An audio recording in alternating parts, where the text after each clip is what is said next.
Guys, ako nga pala si Ninong Ram.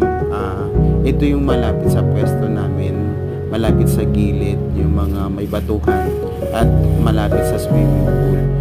Galing kami noong December 1, 2023. Nag-overnight kami December 2. December 3, umuwi kami mga 11 a.m. So, ayun, merong silang pinapaupahan na kubos worth 7,500, good for 16